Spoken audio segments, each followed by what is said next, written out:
ஒரு கப்பில் துவரம்பயிறு, ஒரு கப்பு துவரம்பயிறு, 3/4 கப்பு பாசிப்பயிறு, அதே கப்பில் 3/4 கப்பு பாசிப்பயிறு, கப்பில் 1/2 கப்பு மைசூர் தால், இந்த சிகப்பு பயிறு, அதே கப்பில் 1/4 கப்பு கடலைப்பயிறு. இது நம்ம தண்ணி ஊற்றி கழுவி கொண்டு வந்துடலாம். தண்ணி ஊற்றி கழுவி கொஞ்சம் ஒரு 15 நிமிஷம் நம்ம ஊற வைக்கலாம். ஊற வச்ச பயிர் நல்லா அழகாக ஊறிடுச்சு. இது நல்லா வளர்ந்தணும். அதே கப்பால் 2.5 கப்பு அரிசி எடுத்துச்சு. 2.5 கப்பு எல்லா பயிரும் சேர்ந்து 2.5 கப்பு அரிசி, 2.5 கப்பு ரெண்டுமே சமமாக எடுத்துக்கிறேன் நான். 1 கப்பு ஒரு பாசுமதி ரைஸ். இதை நம்ம கழுவி கொண்டு வந்துடலாம். அரிசி கழுவி கொண்டு வந்து தண்ணி வடிகட்டிட்டேன். டேபிள் ஸ்பூனுக்கு நெய் சேர்த்துக்கிறேன். 1 டேபிள் ஸ்பூன் நெய் சேர்த்துக்கிறேன். 100 ml ஆயில் சேர்த்துக்கிறேன். கொஞ்சம் பட்டை, ஒரு 4 ஏலக்காய், 4 கிராம்பு, ஒரு அன்னாச்சி பூ எடுத்து வச்சுக்கிறேன். 1 ஸ்பூன் சோம்பு, 1 ஸ்பூன் சேர்த்துக்கலாம். இதில் இது கூட இந்த இலை 2 இலை எடுத்து போட்டுக்கிறேன். நான் பிரியாணியில் 2 சேர்த்துக்கிறேன். போட்டு தாளிச்சிக்கலாம். பொடியை நறுக்கின பூண்டு சேர்த்துக்கிறேன். ஒரு கைப்பிடி அளவுக்கு நறுக்கின இஞ்சி சேர்த்துக்கிறேன். காரத்துக்கு ஏற்ற மாதிரி பச்சை மிளகாய் சேர்த்துக்கிறேன். இஞ்சி, பூண்டு, பச்சை மிளகாய் சேர்த்து நம்ம இதை அழகாக வதக்கிக்கலாம். இது கூட 2 பெரிய சைஸ் வெங்காயத்தை நான் வெட்டி போட்டுக்கிறேன். மீடியம் சைஸானா 3 வெங்காயம் போட்டுங்க.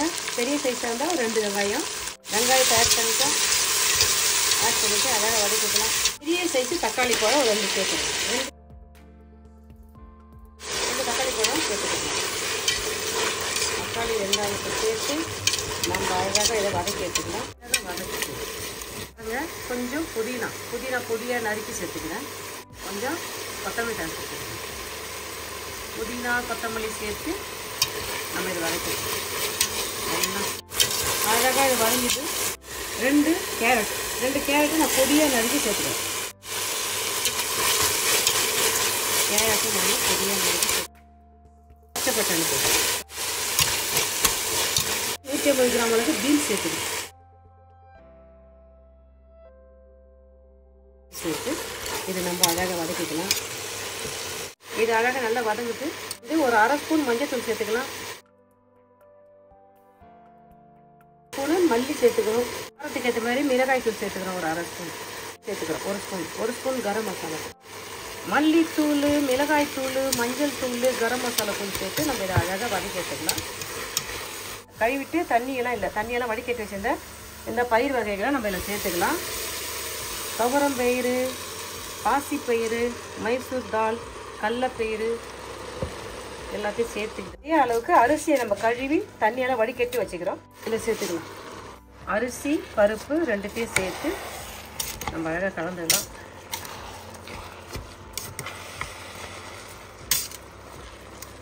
எல்லாத்தையும் போட்டு நம்ம கலந்துட்டோம். காய்கறிகள் பயிறு எல்லாத்தையும் போட்டு சூப்பராக கலந்துட்டோம். பாருங்கள், இப்போ நம்ம தண்ணி ஆட் பண்ணிக்கலாம். இந்த கப்பால் 2.5 கப்பு பயிறு, 2.5 கப்பு அரிசி எடுத்துக்கிறோம். சமமாக எடுத்துக்கிறோம். அப்போ நம்ம 3 மடங்கு தண்ணி வைக்கணும். அப்போல்லாம் சேர்ந்து 15 கப்பு தண்ணி வைக்கணும். அப்படியே இதே கிண்டி விட்டுக்கலாம். திட்டமாக உப்பு சேர்த்துக்கலாம். அரிசிக்கு எல்லாத்துக்கும் சேர்த்து 3 ஸ்பூன் எனக்கு உப்பு தேவைப்படுது. 3 ஸ்பூன் உப்பு சேர்த்துக்கிறேன். டேஸ்ட்டுக்கு ஏற்ற மாதிரி காரம் சேர்த்துங்க. டேஸ்ட்டுக்கு ஏற்ற மாதிரி உப்பு சேர்த்துங்க. போட்டு சேர்த்து சூப்பராக வந்துடுச்சு. இதை அப்படியே அவிக்கிறோம். சூட்டில் இதை வேக வச்சு எடுப்போம். இது வேகட்டும்.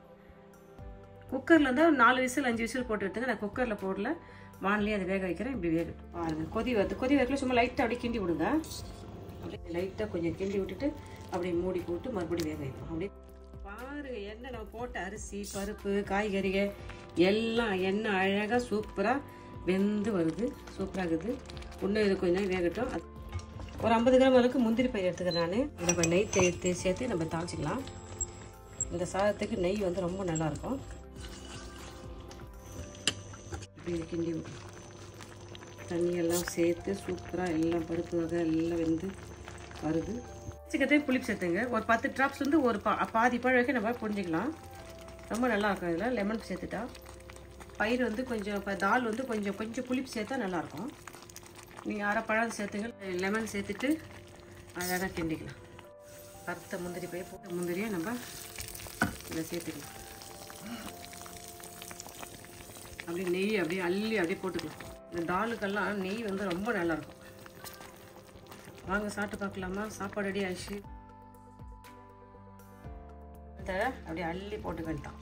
நெய் கொத்தமல்லி தழை இதுக்கு ரொம்ப முக்கியம். இது கூட கொஞ்சம் அப்பளம், உருளைக்கிழங்கு, சிக்கன் பொரிச்சிக்கலாம், மட்டன் பொரிச்சு வச்சுக்கலாம். சூப்பராக இருக்கும். அப்படியே கூட சாப்பிட்லாம். காலையில் எழுந்து பிள்ளைங்களுக்கு டிஃபன் பாக்ஸுக்கு ரெடி பண்ணிக்கலாம். நம்ம என்ன செய்யணும் யோசிக்கிறதுக்குள்ள இது போல் டக்குன்னு வீட்டில் இருக்கிற பயிரெல்லாம் வச்சு கிச்சடி செஞ்சிடலாம். பாருங்கள் என்ன அழகாக ஒரு ஹெல்த்தியான முறையில், ஆரோக்கியமான முறையில் ஒரு கிச்சடி நான் செஞ்சு காய்ச்சிட்டேன். இந்த வீடியோ உங்களுக்கு ரொம்ப யூஸ்ஃபுல்லாக இருக்குன்னு நினைக்கிறேன். நீங்களும் இதே மெத்தடில் செஞ்சு பார்த்துட்டு நான் செஞ்ச இந்த தால் கிச்சடி எப்படின்னு சொல்லுங்கப்பா. இந்த வீடியோ பிடிச்சிருந்துச்சுன்னா லைக் பண்ணுங்கள். உங்கள் ஃப்ரெண்ட்ஸுக்கும் ஃபேமிலி தெரிஞ்சுன்னு சொல்லி எனக்கு சப்ஸ்கிரைப் பண்ண சொல்லுங்கள். உங்கள் சப்ஸ்கிரைப்னால நான் தொடர்ந்து வீடியோ போட முடியும். எனக்கு சப்ஸ்கிரைப் பண்ணுங்கப்பா. பாய். தேங்க்யூ.